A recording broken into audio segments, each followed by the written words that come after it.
Seguramente que él había estado allí cuando Jesucristo enseñaba. No fue sanado en ese entonces porque Jesús no había recibido revelación acerca de él, y seguramente que presenció también el día de Pentecostés, pero seguramente que ese hombre conoció a Jesús escuchando y viendo lo que Jesús hacía, y asimismo a sus discípulos, entre ellos Pedro y Juan, ya que si no, ¿cómo es que les hubiera creído para sanar? Es también posible que ese hombre hubiera estado allí en el día de Pentecostés, ya que era colocado en ese mismo lugar diariamente. Sin embargo, en ese momento, dicho hombre no estaba allí en busca de dinero, ya que el pedir limosna a la puerta del templo judío era un aspecto de su cultura que demostraba humildad y demandaba un milagro o sanidad. La gente que iba al templo judío inicialmente no llevaba dinero extra. La clase de limosna que ese hombre necesitaba claramente era la de recibir su sanidad física. Y claro, con el paso del tiempo se volvieron religiosos y creían que con dar una limosna aplacaban a su conciencia, su remordimiento o lo que fuera, o la lástima que tenían por el enfermo. Pero no, el propósito era que esa persona fuera sanada. Sabiendo eso, Pedro le dijo al cojo: no tengo plata ni oro, pero lo que tengo te doy. En el nombre de Jesucristo de Nazaret, levántate y anda. Hechos 3:6. Lo que tengo te doy, dijo Pedro. Pedro llevó a cabo dicha sanidad con aquello que ya era suyo. Dios ya le había proporcionado a Pedro el don de Espíritu Santo, con el cual llevar a cabo dones de sanidades. Pedro no le oró a Dios para sanar ese cojo. Pedro supo con convicción qué decir, y parte de la indicación era que el cojo tomara acción por sí mismo. Levántate y anda. Y entonces Pedro supo qué hacer en ese mismo momento. Lo tomó por la mano derecha y lo levantó. A continuación viene la sanidad inmediata. Al instante se le afirmaron los pies y tobillos. Hechos 3:7. El cojo que sanó entendió mejor que nadie que la fuente del poder espiritual era Dios, ya que no cesaba de alabar a Dios. El pueblo de Israel fue mucho más lento para entender eso, hasta el punto de que Pedro tiene que decir: ¿por qué os admiráis de esto? ¿O por qué ponéis los ojos en nosotros como si por nuestro poder o piedad hubiéramos hecho andar a éste? Y la fe que es por Jesucristo ha dado a éste esta completa sanidad en presencia de todos vosotros. Hechos 3, del 12 al 26. En ese entonces los que creyeron debido a esa manifestación de dones de sanidades fueron como 5,000.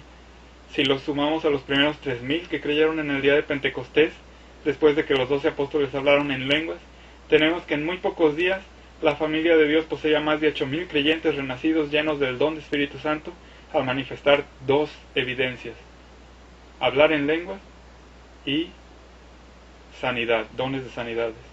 8,000 personas llegaron al manifestar dos de las evidencias de Espíritu Santo. Dones de sanidades se llevan a cabo gracias al poder de Dios, pero es el creyente creyendo quien activa dicho poder al momento mismo en el que actúa. Es el creyente el que actúa y entonces Dios comienza a actuar. Es algo sincronizado, no es Dios por sí solo. Es por eso que se trata de nuestro don. Nosotros lo usamos, nosotros actuamos con la plena certeza de que Dios está ahí con nosotros, inspirándonos, revelándonos cosas, trabajando con nosotros. Dios está siempre presente con su ilimitado poder espiritual a nuestro servicio. La gente unánime escuchaba atentamente las cosas que decía Felipe, oyendo y viendo las señales que hacía, pues de muchos que tenían espíritus inmundos, salían estos lanzando gritos, y muchos paralíticos y cojos eran sanados. Así que había gran gozo en aquella ciudad. Hechos 8, 6 y 8. Felipe hablaba con convicción la palabra de Dios. La gente oía, creía y era sanada. Así que por eso había gran gozo allí. ¿Quieren que haya gozo en sus comunidades, en su grupo, y no temor de qué va a pensar el líder? Había gran gozo cuando la gente sanaba. Recordemos que cuando Ananías recibió la revelación de ministrar a Pablo, él recibió una visión de Jesucristo mismo, quien le dijo a Ananías que era lo que debía de hacer. Jesucristo también le dijo a Ananías que Pablo mismo ya había recibido la misma revelación.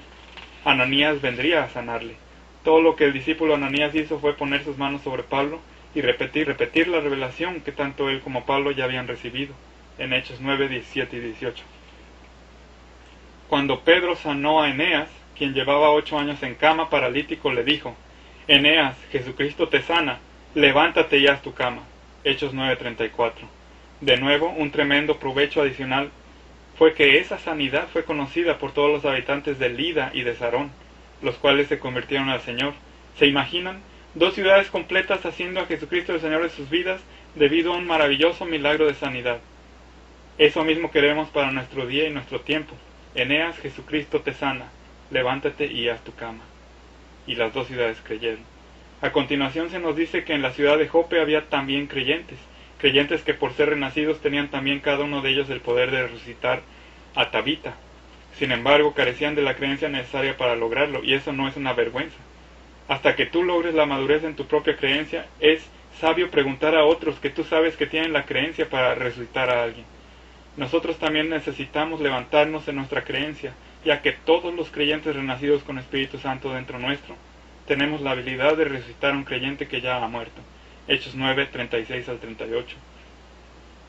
Si vamos a sanar a alguien mediante la manifestación del Espíritu de Dios morando en nosotros, llamada dones de sanidades, necesitamos tener el deseo y la voluntad de hacerlo, ya que el poder para hacerlo te lo ha dado Dios. La revelación de Dios para lograrlo se te presenta, y entonces es necesaria la manifestación de creencia para que la sanidad se manifieste plenamente, ya sea mediante el uso del nombre de Jesucristo o simplemente mediante el ejercicio de la autoridad que Dios nos ha dado. De nuevo, recordemos que cuando Pedro resucitó a Tabita, después de haber orado para elevar su creencia, Pedro simplemente le dijo: «Tabita, levántate». 2 palabras, Hechos 9:40. Antes de lograr ese milagro, Pedro necesitó echar fuera a los creyentes que estaban todos deprimidos y llorando. Pedro necesitaba tranquilidad y paz para poder recibir la revelación de Dios. Una vez en soledad, Pedro oró. Pedro hizo todo lo necesario para estar en paz y entonces recibir la revelación de Dios y o elevar su creencia y convicción hasta el punto de ejercer su autoridad dada por Dios al momento mismo de recibir el don de Espíritu Santo.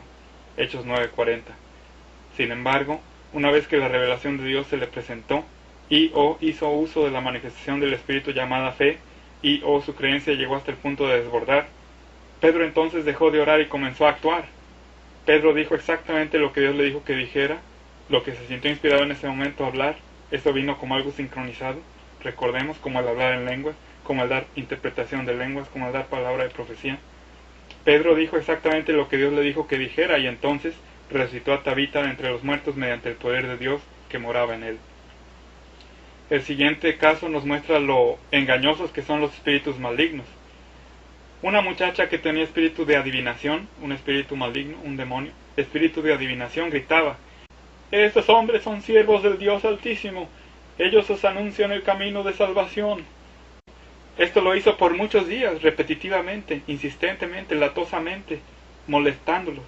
Esto lo hizo por muchos días hasta que, desagradando a Pablo, se volvió él y dijo al espíritu: «Te mando en el nombre de Jesucristo que salgas de ella». Y el espíritu de adivinación salió en aquella misma hora. No fue sino hasta que Pablo recibió la necesaria revelación de Dios y o hizo uso de la manifestación del espíritu llamada fe y o su creencia llegó hasta el punto de desbordar, su creencia natural llegó hasta el punto de desbordar, y desde luego la paciencia de Pablo había llegado también a su límite. Fue entonces cuando Pablo fue capaz de echar fuera a ese engañoso espíritu de adivinación.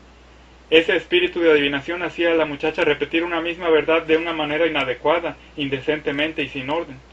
El espíritu de adivinación ya no volvió a esa muchacha. Sus perversos amos ambiciosos, los que recibían gran ganancia usándola como adivina, hicieron un escándalo y persiguieron a Pablo y a otros creyentes. Esta muchacha creyó y fue liberada del espíritu de adivinación que la poseía. Ella había estado siguiendo a Pablo día tras día y lo había escuchado predicar. Ella había escuchado la palabra de Dios. Ahora que ya era libre de ese espíritu, era su responsabilidad permanecer creyendo en la palabra y en el poder de Dios. Es un andar día tras día, como cuando en el naufragio de Pablo todos los tripulantes fueron salvados de perecer. Previamente Dios le había revelado a Pablo mediante su ángel. Cuando hay revelación específica, yo creo que la palabra es clara como para decirnos que hay revelación. Aquí tenemos bien claro que Dios le reveló a Pablo mediante su ángel: «Pablo, no temas, es necesario que comparezcas ante César. Además, Dios te ha concedido todos los que navegan contigo». Hechos 27-24. Una vez, en la isla de Malta, tanto los náufragos como los habitantes nativos de ella observaron cómo Pablo milagrosamente sobrevivió ante la picadura de una serpiente venenosa, y sacudiendo la víbora en el fuego, ningún daño padeció. Hechos 28:5. Después se relata la siguiente sanidad.